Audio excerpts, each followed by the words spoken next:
friends. It's me, Teacher Diane. Oh, did you not recognize me with my glasses on? These are my science glasses.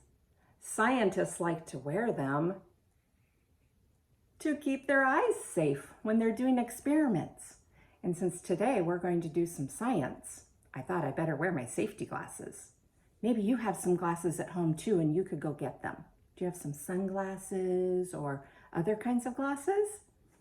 Go get your safety glasses so we can do some science.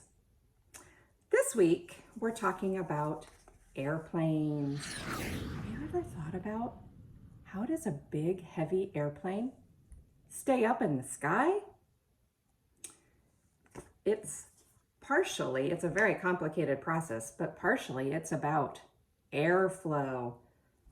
And the air goes above the airplane and the air goes below the airplane. And with its wings out, that makes the airplane stay up in the sky. So I got to wondering, do we have anything in our house here that has airflow? I do. Do you have one of these at home? It's a hairdryer. It definitely has airflow in it. Have you ever turned one on?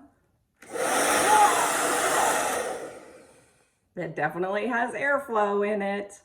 So I thought this would be a fun way for us to see the direction of the airflow. So I have my hairdryer and I have a scarf.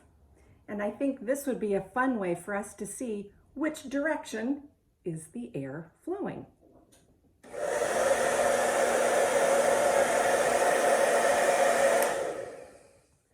This air is flowing this way.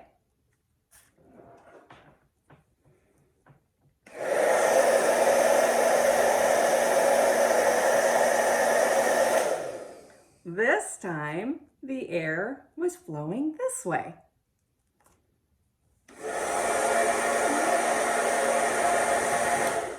Which way was it going this time? You're right, it was going this way.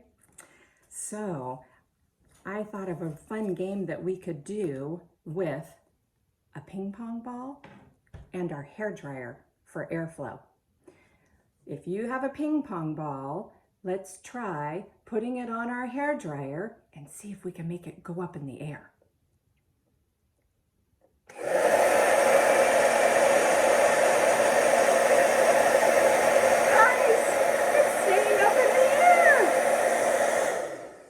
Did you see that? The ping pong ball stayed all the way up in the air. Because of our hairdryer, the airflow was going up. I wonder if we could do the same thing with a tennis ball. This is a ball. This is our airflow. Let's try it.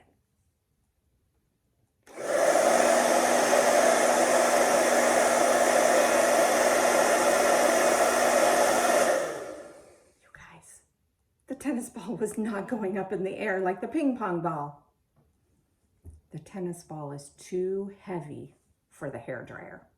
If the hairdryer was stronger, it might make the tennis ball go up, but our hairdryer is not strong enough. Next, I wanted to try a game that we could play also using a ping pong ball, but this time maybe we could have the airflow come out of our mouth. Have you ever used a straw before? And if you blow on it, the air comes through the straw and you can feel it. So we're going to do a game today using a straw and again, our ping pong ball with some Play-Doh or clay to make a maze. So do you have any Play-Doh that you can make a maze too? Let me show you how. Okay, we're ready. I have my ping pong ball and my straw, and then I've put down some clay for my racetrack. So if you don't have Play-Doh or clay at home, you could roll up a blanket or towels, or you could even line up your cars and make a maze. for your ping pong ball. All right, I'm going to use my mouth to create airflow.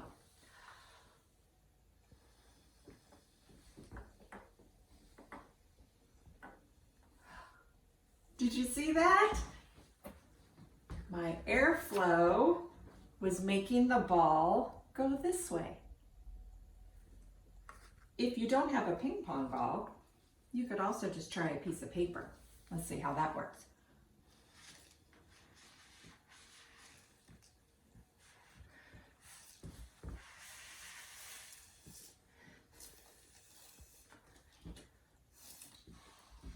All right, next, let's try having a race.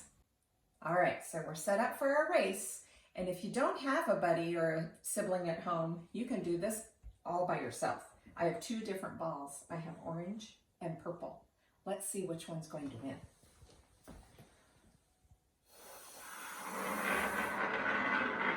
Ooh, that was close. I think orange won. Yay! Okay, our second race is going to be if you do have somebody at home, a sibling, brother, sister, or maybe a parent. This is my daughter, Lucy. We're going to do a race together with ping pong balls. Okay, Lucy, are you ready? Yeah. Okay. Oh, Lucy wins! Yay! Okay, friends. I wonder where you will find airflow today at your house. Bye.